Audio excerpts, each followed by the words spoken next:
paso.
Alam mo yung sanay ka sa hirap, lahat ng makita mo sa palengke kaya mong lutuin at kaya mong gawa ng paraan.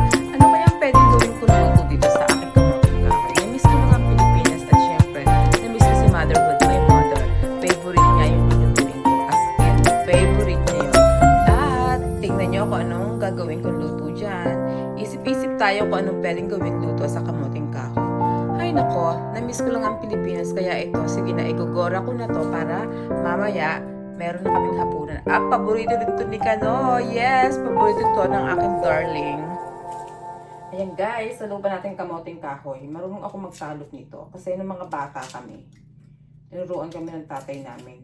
Yes, marunong din. May nabibili ditong frozen pero ayoko ng frozen dahil hindi ko siya masyadong hindi ko alam. Alam niyo naman ako. Gagawin na ng mga pagluluto pero yung pinakamahirap na way. So, bumili ako nito kasi sabi ko, parang may namiss ako na lutuin. Yes, guys. Sulayan ko ang lulutuin ko. And then, magaling ako magtalop ng kamoting kahoy. Yes. Pero nung bata ako, umiiyak ako. Ayokong tagatalop nito. Pero ngayon, wala kang choice. Ako lang ang magtatalop. Maganda yung kamoting kahoy, hindi siya masyadong maugat. Minsan kasi maugat pagka yung masyadong malalaki. Yes, favorite ko to. Then yung ate ko masarap na yung maglagawa nito. Yung kamoting kahoy na bibingka. Ay my God, masarap na magluto. Pero yung lulutuin ko is favorite ng aking mother. Big deal sa kanya yung pag itong ulam namin. Talagang sinasarapan niya. Tinutodo niya yung mga lahok. Yes. Hindi ako masyado sa mga kanina yung mga ganyan, yung mga biko-biko. Hindi ako masyadong the best.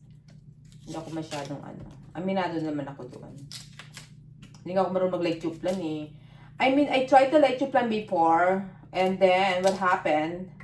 Yung nagbigay sa akin ng recipe, hindi ko na isulat. My sister. She's my angel now. So, hindi ko na isulat. So, hindi ko na Pero before, nakapagluto ako. By telephone talaga. Step by step, nuruan niya ako. Kasi masarap siya mag-leche plan. Pero hindi ko nasulat yung mga measurement. Kaya hindi na ako gumagawa ng leche plan. Umaasa na lang ako sa aking friend na si Peng. Napakasarap niya mag-leche plan. And guys, first time niya mag-leche plan si Peng. At napakasarap, grabe. Kaya bumalik na siya galing bakasyon. Kaya gawa ka na agad, Peng. Alam kong mahal ang itlog, pero namiss namin ang leche plan mo. Yes. That's it, guys. Ito lang. Yung pakita ko lang how to alsin yung balat ng kung paano magtalop ng kamoting kahoy. Dahan-dahan lang kayo kasi baka kayo mahiwa ng kutsilyo. At ito ay hindi gawain ng mga bata dahil dangerous. Yes. Ito ay hindi safe para sa mga bata na sila pagsalupin nyo. Pero nung bata kami, Diyos ko, carry, walang pakialam. Kasi dahan-dahan naman kami. Dahan-dahan ako, ngayon matanda, naghihiwa pa ako sa kamay ng bata. So, gagawin lang po tayo ng kamating kahoy. Guys, alam nyo ba, yung balat nito, pwede mong gawing, chips. Yes, ginagawa namin sa Laguna. So, babalatan mo siya, lilinisin mo siya, tapos yung balat na yan, ibibilad mo, tapos ipiprito mo siya sa mantika. And then, they have another way to cook this one. They call minane. Yan ang tawag sa amin doon sa aming lugar. Minane. So, ganito siya, babalatan mo siya, and then, gagayatin mo siya ng cubes, yung parang, bite size. And then, ipiprito mo siya. Pero maganda na, ibibilad mo muna para medyo na dry siya. Tapos, iaano mo siya, guys. Ipiprito mo siya ng, siya, yung palutang sa langis. Tapos, titimplahan mo siya na parang mani. Yung pag ko ng mani, ang tawag dun sa amin ay minane. Yes, pagka summer, yan ay tinitinda sa amin pag basketbulan. Diba? Kaway-kaway ang nakaalala ng minane. Ang tawag sa amin ng minane. Ewan ko sa ibang lugar ko anong tawag. Pero sa lugar namin, ang tawag ay minane. Yes, kamoting kahoy. Ang tawag ay minane. Masarap, guys. One time gagawa ako nun. Pero ngayon, iba kasi yung gagawin ko. Yes, show. Pabalisi, para magawa ko siya maybe sa maybe bili pa ako ng konti pang kamoting kahoy. Tapos gawin ko siya. Magawin ko siya sa sa isang araw. Dadalhin ko sa panggabi. Kasi sa panggabi, puro Pilipino kami sa Thursday. O maybe sa weekend namin pala, mali. Sa weekend ko pala gagawin. Yeah, you're right. Sa weekend gagawin ko siya. Yes. And then ganun lang guys. Ang sarap din nun. Masarap siyang snack. Yes. At healthy pa, di ba? Yun nga na may mantika. Pero okay yung caribals lang. Ito, hindi masyadong mas ganda tong kamote nito. Marami siyang tanga-tanga. Ano yung tanga? Yung maraming tama. Ayun no. Pero okay lang, kasi hindi naman lahat ng parte meron. So, sayang naman pag tinapon ko ito lahat. Diba? So, pipiliin natin. See? So, titingnan natin yung ibang parte kung may Kaya binalatan ko na siya dahil magsusumba ko ngayon. So, pagka hindi masyado marami, bibili pa ako. Diba? Para alam ko na kung gaano karami yung aking bibilhin.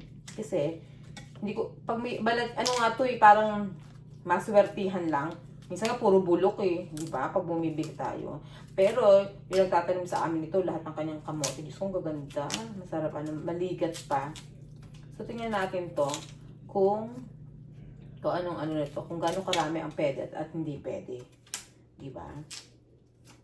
That's it!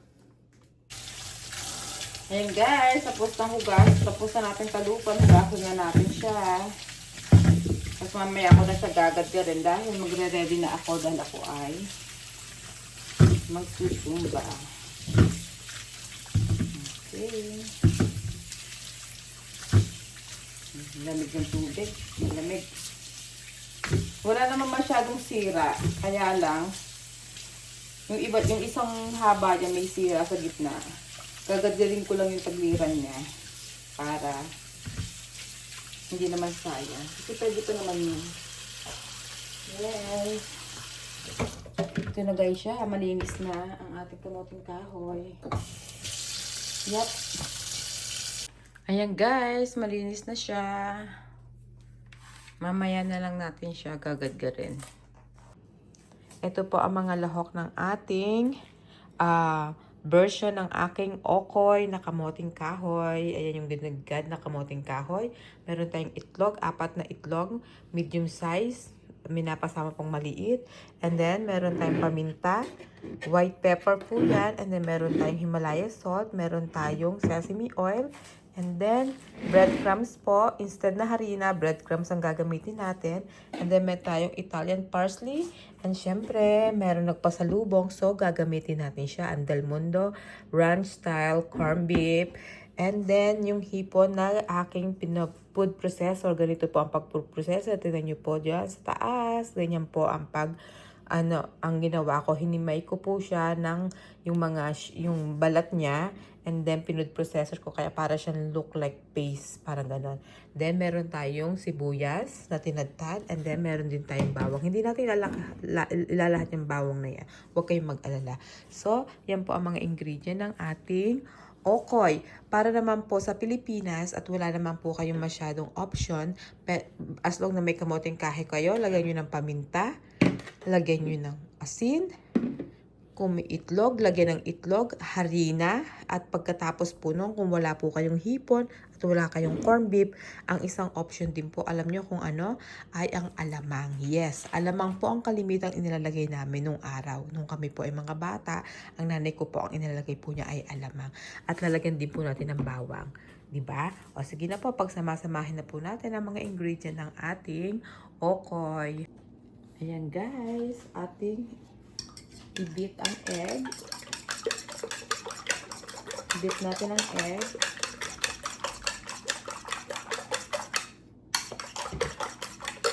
Lagay natin dyan. And then, ilagay natin ng paminta. Naglabas na po ako. Ayan, ilagay natin ng paminta. Maraming paminta, mas better. Ayan. Lagyan natin ng paminta. Siyempre, hahatsingin ako maya-maya. And then, lagyan natin siya ng Himalaya salt. Ayan. And then, nalagyan natin siya ng bawang. Maraming bawang mas masarap. Ayan. 2 kutsara. Ayan. And then, ilalagay natin ang napakaraming sibuyas. Maraming sibuyas po mas masarap. Yes. Lahat na ho natin yan. Siyempre, kung nasa Pilipinas po tayo, tatantiyahin din natin ang ating budget, di ba po ba? Total naman, may budget naman po tayo dito, kaya okay lang po. Ito yung hipon na, instead na alamang, hipon na giniling ang aking ilalagay. Yes. Pero, I swear, magluluto ako ng alamang sa isang araw. Pag may natira pa, lalagyan ko rin siya ng alamang. Kasi gusto ko yung alamang na ilalagay ko dyan ay yung ano na siya, luto na. And then, ang breadcrumbs po natin. Ayan, ilagay lang natin yan dyan. Sama-sama na po natin yan. And then, ilalagay din natin ang ating Italian parsley. Yes. Sama-sama na natin yan dyan. And then, ilalagay natin ang ating sesame oil. Sabi ng iba, bakit ang dami mo niluluto? Kasi po namimigay ako. Plus, ito po ay pwede natin itong i-freezer. Yes, pwede itong pang matagalan. Ito, lalagay na natin. Nowadays, mostly, yung mga sa amin, naglalagay talaga sila ng Argentina.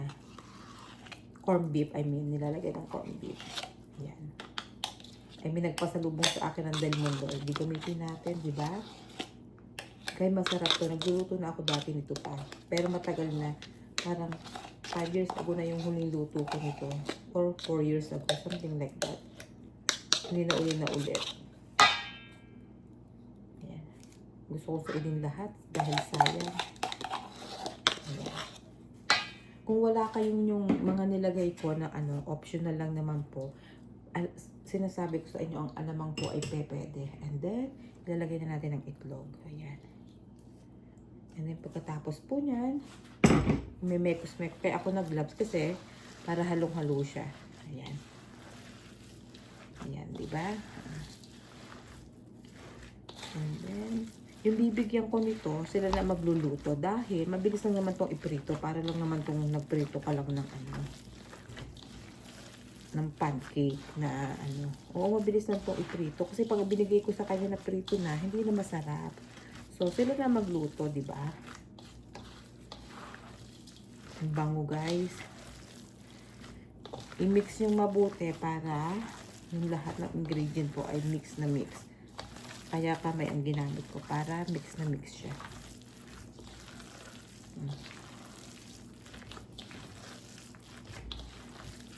Guys, napakasarap nito. Ako na magsasabi sa inyo. And then, masarap siyang iulam. Yes.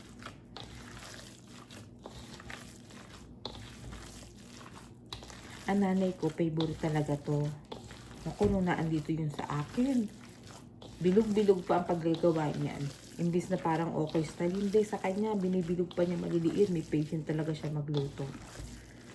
Ganyan. Eh sabi ko sa kanya, dati pa, Diyos ko, 2 malaking Argentina lang ang nilalagay ko. Eh ngayon, mura yung hipon. Bumili ako kanina ng hipot din. Sabi ko, naku, masarap ilahok ito sa ano. So, okay, lagyan natin ng hipon na ano, giniling. Diba?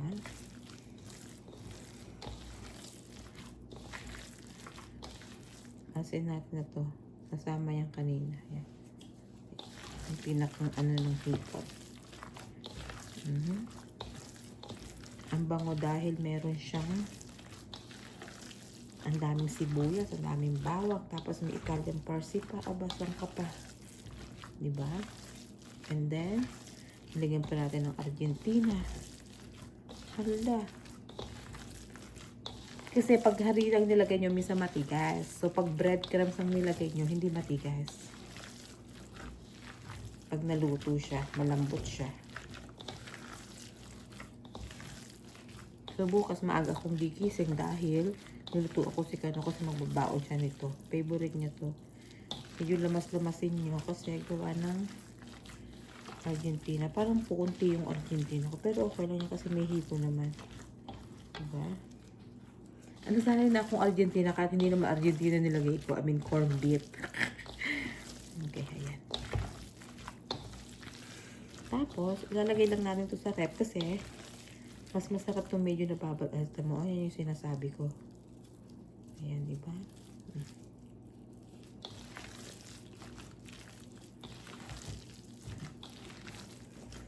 Ewan ko na lang. Pag napanood nyo to, sigurado magluluto kayo ng inyong sariling okoy.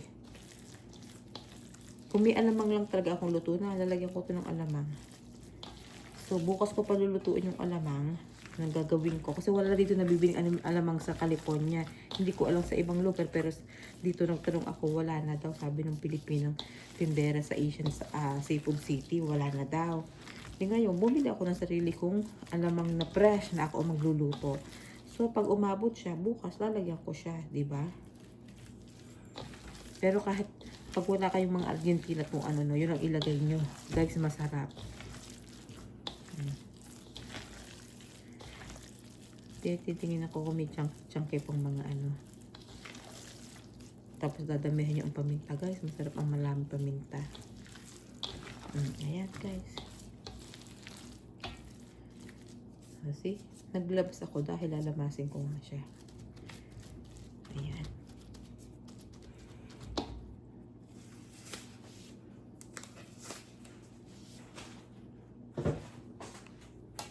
Ayan guys, tapos na ang ating okoy. Bukas natin tululutuin. Hayaan nyo lang siyang mamarinate ng the whole night. O diba? Ang ganda-ganda niya tingnan. See? Kamoting kahoy na okoy. Ayan guys. Diba? Then, ilalagay na natin siya sa container. Ilalagay natin sa rep. Ayan guys, ilagay na natin sa container at ating ilalagay sa rep.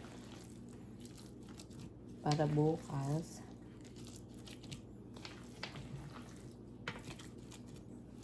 ready na siya. Masarap niya kasi na-marinate siya.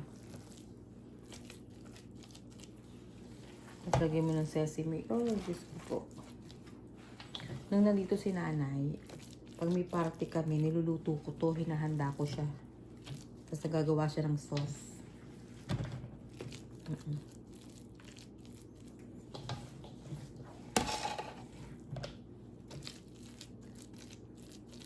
Yan. Alam niyo naman, ako kung magluto, hindi pwedeng ako lang ang makakatikim. Siyempre, bibigyan natin yung mga friends natin, di ba? Yan. So, pag naluto ko yung alamang, i-add natin yung alamang bukas, guys. Di ba? Ayan, guys. Ayan na siya. Ayan. Gawa na ang ating okoy. Bukas papakita ko saan kung paano siya lutuin. Okay, guys? That's it. Ayan, guys. Magpapainit tayo ng mantika para sa ating okoy. Hayaan mo siyang uminit.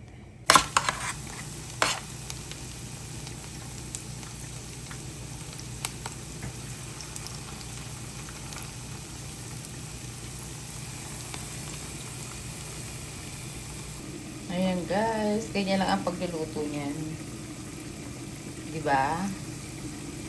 Tapos babalik ka rin yun ha. Ayan. Oh.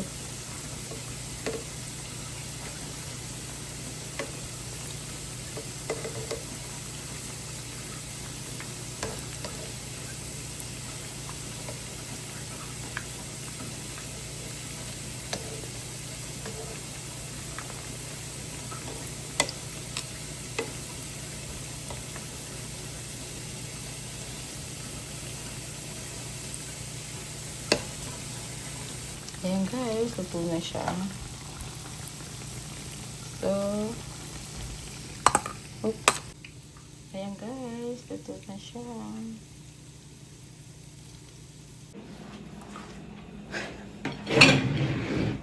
Guys, kain kayo. Miswa.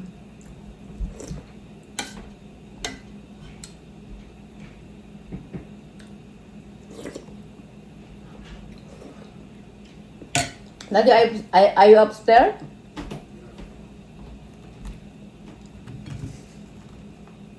Suka namin sa suka. Harap.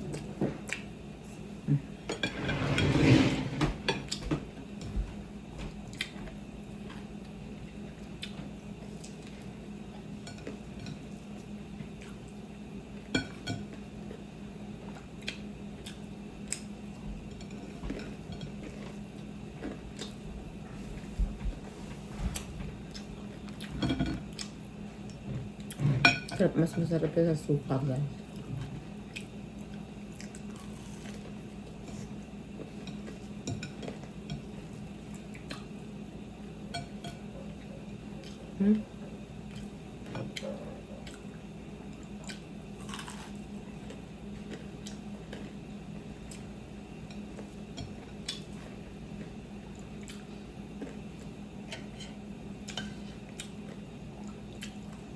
Mainit, malamig yung panahon.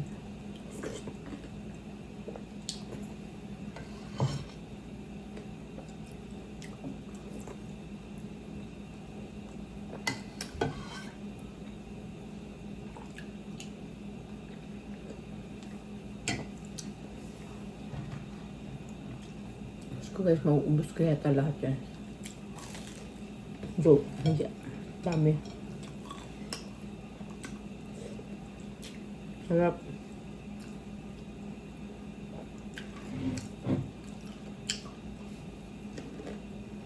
Ang masarap ko suka. Ay, saka yung special sauce ni Kalo.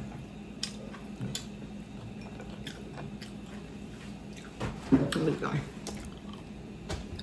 Diyan ka. Ay.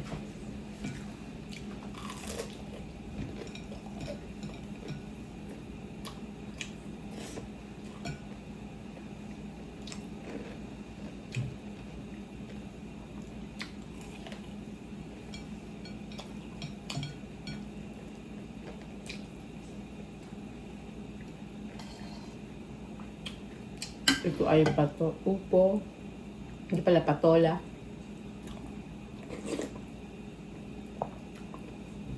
Mushroom.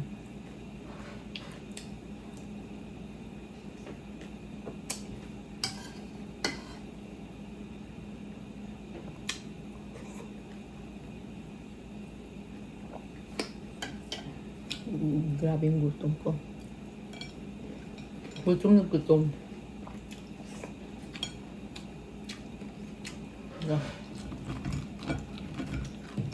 Gusto ko yung medyo sunog.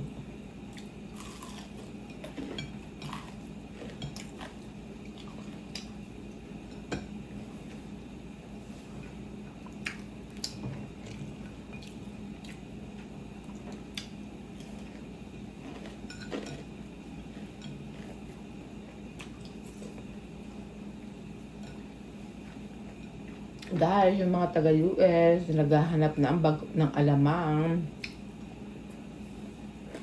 May tinda ako.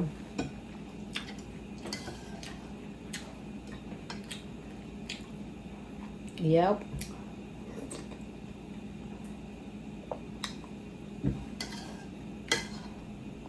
homemade bagoong. Ano pala? Homemade alamang.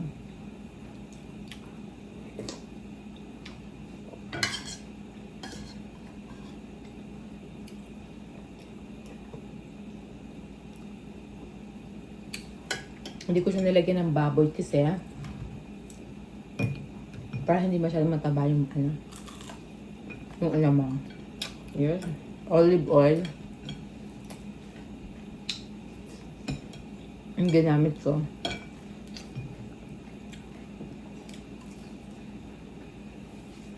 Yung mga taga-Bangong State, PM na kayo sa akin pag more than 10 bottle yung order.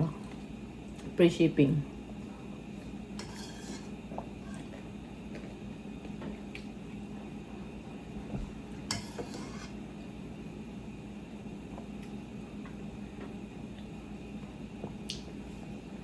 Kasi wala nang bagoong. Wala nang alamang na tinda. Ang dahan. So, ito lang yung alamang ko. Masarap pang alam. Yep.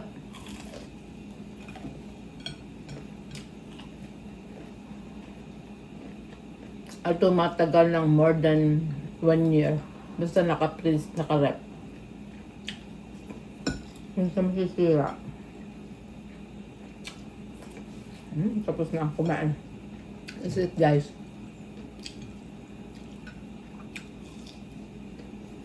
Guys, comment kayo down below kung anong magandang pangalan ng aking alamang.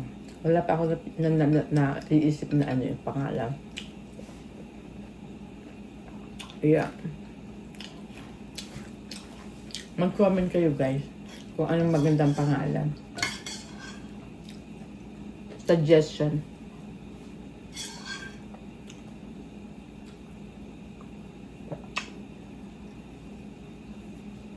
Grabe, isang tray, half tray, siguro mga half tray yung, half tray na sibuyas na chop, kamatis, ang dami. Okay. Basta ang sarap nito. Cauliflower rice ang ginamit ko para makakain ako. So para na sa suka. Last na to. Okay. That's it. Harap. Hindi ko nabukas itong kakain niya. Hindi air fry daw niya.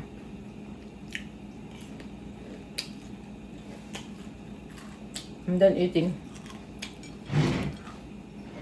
Thank you guys. Thank you for watching. And don't forget to like and subscribe my YouTube channel and follow my Facebook page, Judy Tompkins. At sa gusto po mag-avail ng alamang, homemade alamang, mag-PM lang po kayo sa Judy Tompkins by Facebook page.